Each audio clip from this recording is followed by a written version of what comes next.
Good afternoon, Robert Scribbler. This is June 20th, 2018.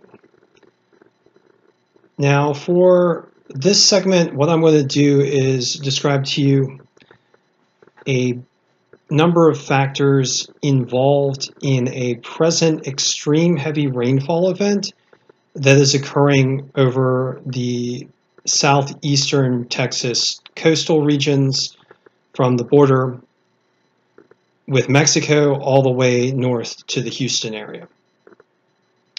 And what we've been observing is a very heavy flow of tropical moisture off a much warmer than normal Gulf of Mexico, which is fueling severe thunderstorms and persistent severe storms over the southern Texas region.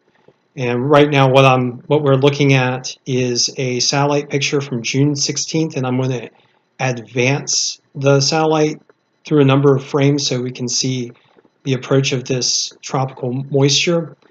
So on June 16th, a large complex of thunderstorms was out in the middle of the Gulf of Mexico and approaching the Texas coast. By the 17th, these storms were directly offshore, and by the 18th, many of these storms were already beginning to inundate coastal regions. Now, to be clear,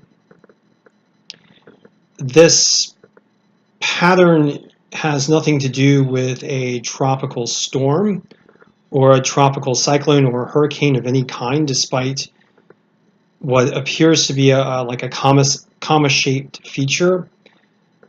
This is instead just a serious invasion of tropical moisture over the coastal regions of Texas, interacting with some instability near the coastal zone and generating powerful storms.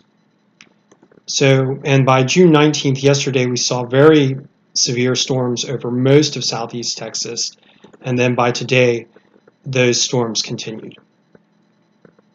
Now, overall, these storms have dumped a considerable amount of rainfall. And what we've seen is that in some areas, rainfall totals have risen to as high as 15 to 20 inches in between Corpus Christi and Victoria. And we've seen a large zone of 5-inch or greater rainfall amounts, and this is over the past week. And in areas near Houston that were heavily affected by Harvey, we've seen 6 to 10-inch amounts in local regions. And near the border, we've seen rainfall amounts also approaching the 10-inch level. So these are very considerable rainfall amounts for a non-tropical cyclone. These are just persistent thunderstorm complexes that continue to inundate the South Texas region. And to give you an idea of what's going on, I'm going to take a look at atmospheric water vapor. So as you can see, atmospheric water vapor levels are very, very high presently over the southeast Texas region. These water vapor levels are comparable to tropical water vapor levels, and in fact are in excess of some of the readings that we are presently seeing in the tropical Pacific. So these are very extremely high moisture levels.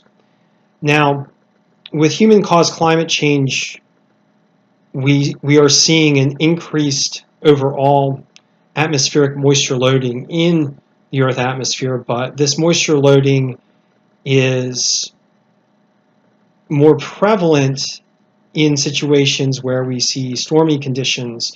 And so what's happened is that the strongest storms are more likely to produce higher rainfall totals.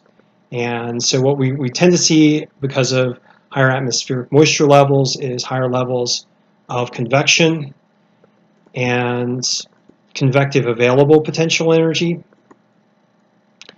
And this increased convection increases cloud tops and tends to tap the heightened moisture levels for increased rainfall amounts. Now, fueling this are not only increased atmospheric temperatures, but also increasing sea surface temperatures. And over the past week, we have seen very warm sea surface temperatures in the Gulf of Mexico near this region where we've seen the recent high levels of inundation. So, for example, off the southeast coast of Texas, we've seen sea surface temperatures rising to up to 2.5 degrees Celsius above average in some locations. Now, with this rainfall event still ongoing, we expect to see, according to NOAA, another 2 to 7 inches of rainfall over parts of the Texas coast over the next 7 days. And so it's possible that from what would typically be just a simple complex of thunderstorms, we are going to see in excess of 20-inch total rainfall amounts for the southeast Texas coast. Now, this is not a normal situation and one that shows a number of factors related to human-caused climate change, as we've already discussed.